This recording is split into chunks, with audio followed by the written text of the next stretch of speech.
సమాజంలో జరిగే దాని గురించి మీరు థర్డ్ పార్టీని ఇన్వాల్వ్ చేయాలి అన్నారు. Okay. If the couple has gone for love marriage చేసుకున్న కపుల్ ఉన్నారు. They are from different backgrounds, different religions ఉన్నారు. కానీ ఇక్కడ వాళ్ళిద్దరు హ్యాపీగా ఉన్నారు. వైఫ్ అండ్ హస్బెండ్ మధ్యలో ఏదో చిన్న చిన్న గొడవలు అప్పుడప్పుడు సహజాధారణంగా వస్తూ ఉంటాయి. అట్లాంటప్పుడు ఈ పేరెంట్స్ ఎవరైతే ఉన్నారో వీళ్ళ ఈగోస్ వల్ల వాళ్ళ అమ్మాయి ఎప్పుడైనా టచ్‌లోకి వచ్చి అదని ఉన్నప్పుడు, "నువ్వు ఇక్కడ ఉన్నప్పుడు ఎంత బాగున్నావు, వాని దగ్గర పోయినాక ఎట్లా తయారైనావు, నువ్వు ఇక్కడ ఉన్నప్పుడు ఎట్లున్నావు, వాడు నేను" అంటే బిగినింగ్‌లో ఆ అమ్మాయికి కూడా అర్థం కాదు. తర్వాత ఆ అమ్మాయి కూడా రియలైజ్ చేస్తది. నేను అక్కడ ఉన్నప్పుడు బాగుండాను. ఇట్లా థర్డ్ పార్టీ ఇన్వాల్వ్‌మెంట్ చేసి ఇంకా రిలేషన్‌షిప్‌ని విడగొట్టుకునేటట్టు తయారవుతుంది కదా మేడం. మరి వదిలేసిన థర్డ్ పార్టీలని ఎందుకు అమ్మా నాన్న వద్దనుకునే కదా పెళ్లి చేసుకున్నావు. అప్పుడు ఫ్రెండ్స్ ఇన్వాల్వ్ చేసుకోవాలి. అమ్మాయిలు పోవాల్సిన అవసరం పేరెంట్సే కొన్ని రోజుల తర్వాత మమకారంతో ఇన్వాల్వ్ అవుతారు. అయి ఆ అబ్బాయిలో ఉన్నవి కానివ్వండి, మేబీ అబ్బాయిది mother side both girl parents కావచ్చు, they want to show the negativity of that particular spouse. అవునంటే ఇప్పుడు ఈ బుద్ధి పెళ్లి చేసుకున్న వాళ్ళకే ఉండాలండి. మనం ఏం చూసి చేసుకున్నాం, ఏదో ఒక మ్యాజిక్ తోటే పెళ్ళిళ్ళు జరుగుతాయి. లవ్ మ్యారేజెస్ ఎలా జరుగుతాయండి?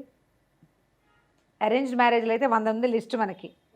కులము, మతము, అది ఇది, వంశము, ఫ్యామిలీ బ్యాక్గ్రౌండ్, డబ్బు, వాళ్ళ దగ్గర సంపాదన, వాళ్ళ అమ్మ ఎట్లాంటి, నాన్న 100 చూస్తాం. అమ్మాయి అబ్బాయి ఏం చూస్తారు? వాళ్ళ మధ్యలో ఏదో ఒక మ్యాజిక్ జరిగి పెళ్లి చేసుకుంటారు. ఈ మ్యాజిక్ మిస్ కాకుండా చూసుకోవాలి మీరు.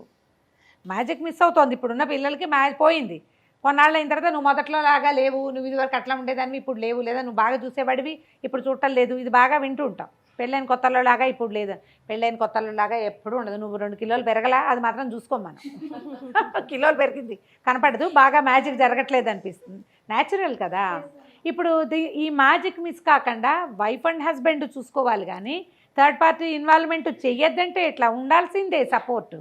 దేనికోసం ఈ పెళ్లి చేసుకున్నాము అనే ఐడియా వీళ్ళకి ఉంటే థర్డ్ పార్టీ వల్ల ఏ ప్రాబ్లము ఉండదమ్మా. ఈ తెగిపోయేదానికండి, తెగిపోయే రకం దానికి ఎంత చిన్న గాలైనా తెగిపోతుంది.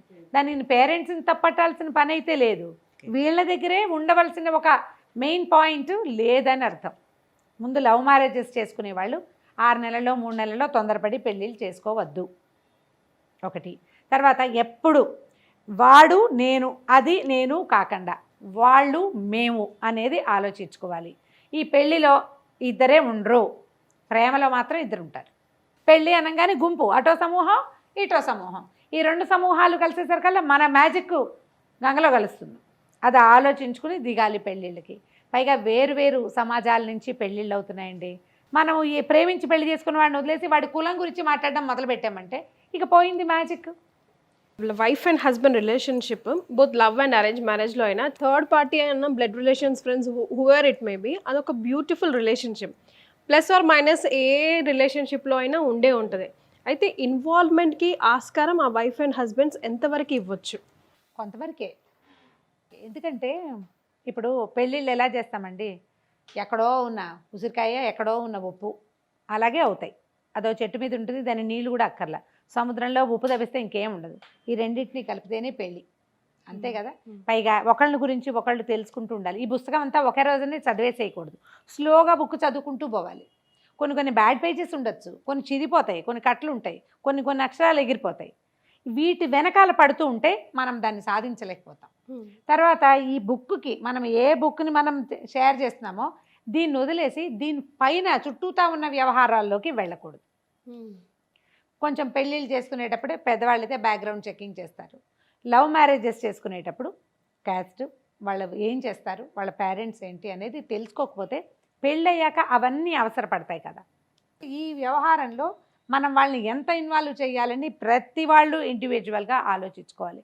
ఈ అబ్బాయిలు కొంతమందికి భలే డిపెండెన్స్ ఉంటుంది. లవ్ మ్యారేజ్లు చేస్తారు, ఆడపిల్లల వెనకాల తిరిగి అమ్మాయిని లైన్లో పెడతారు, కానీ వీడికి పొద్దున సాయంత్రం అమ్మకు ఫోన్ చేసే అలవాటు ఉంటుంది.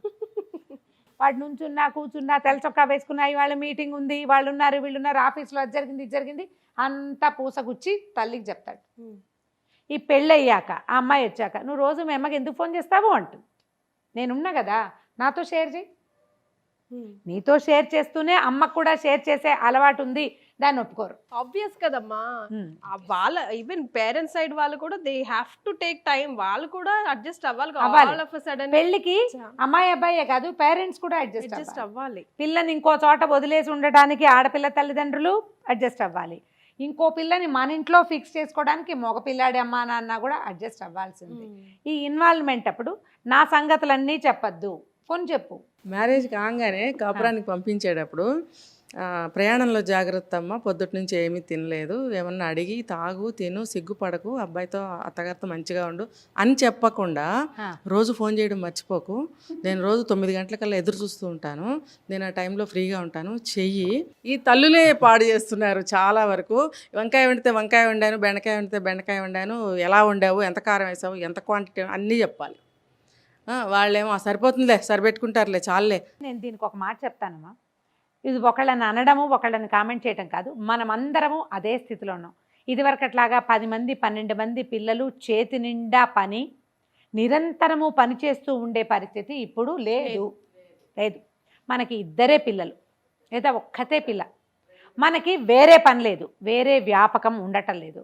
పెద్దవాళ్ళు వ్యాపకం పెట్టుకోండి అనగానే ధ్వజం ఎత్తుకుని పడ్డారమ్మా నా మీద. మా పేరెంట్స్, మా అమ్మ చూడొద్దండి మా పిల్లల్ని అని ఒక అమ్మాయి పోట్లట. మీరు చెప్పారు మా మదర్కి వీణ నేర్చుకోవడం మొదలుపెట్టారు, వీణ పడిపోతుంది, మా పిల్లని నేను సాయంత్రాలు చూడనేస్తుంది మా అమ్మ. మీ వల్ల ఆంటీ, మీ వల్లే అని చెప్పింది నాకు. మా అబ్బాయిని టేక్ కేర్ ఎవరు చేస్తారు, నేను ఉద్యోగం చేసుకోవద్దా, మా అమ్మ నాకు హెల్ప్ చేయొద్దా? ఇందులో పేరెంట్స్ వాళ్ళ పనులే వాళ్ళు చూసుకుంటూ పిల్లలకి ఏ సహాయం చెయ్యని వాళ్ళు తయారయ్యారు ఒకటి.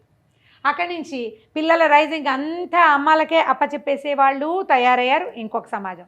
ఇదేంటంటే సమాజం రకరకాలైన వ్యక్తులతోటి కలిసి ఉంటుంది. మగపిల్లల తల్లిదండ్రులు కూడా ఇలా విచిత్రంగానే ఉన్నారు. వాళ్ళ అమ్మ ఇంటికి వెళ్ళకూడదు, డెలివరీలకు కూడా తల్లులు రాకూడదు. ఈ అత్తగారు ఏ సహాయమూ చేయదు. నేను ప్రతిసారి ఈ మాట చెప్పాలనుకుంటా. అమ్మాయి డెలివరీకి ఇది వరకు పుట్టింటికి ఎందుకు పంపించేవాళ్ళంటే ఈ డెలివరీ టైంలో వాళ్ళకు ఒక ఫ్రీడమ్ కావాలి, సహాయం కావాలి. ఇదివరకట్లాగా 10-12 ఇప్పుడు మా ఇంట్లోనండి చాలామంది ఉన్నారు. నేను పై అక్కయ్యలను చూసి డెలివరీ టైంలో ఏమిటి అనేది నాకు క్లియర్గా తెలుస్తుంది. మనకు అలవాటు ఉంది. ఇప్పుడు ఏముంది, అమ్మకి అన్నది ఆ తర్వాత 30 ఏళ్ళకి కూతురు కంటుంది, అమ్మకి రాదు ఆ పిల్లాన్ని ఎత్తుకోవటం, ఓపిక ఉండదండి. ఇప్పుడు ఇలాంటి సమాజాల్లో పెరిగినప్పుడు ఈ పిల్లలకి ఏంటి, తల్లి సపోర్ట్ ఉంటే అమ్మ కూతురు కండా మీద పడతారు. ఇది అత్తగారులు వస్తారు, వాళ్ళు ఏ సహాయము చేయరు.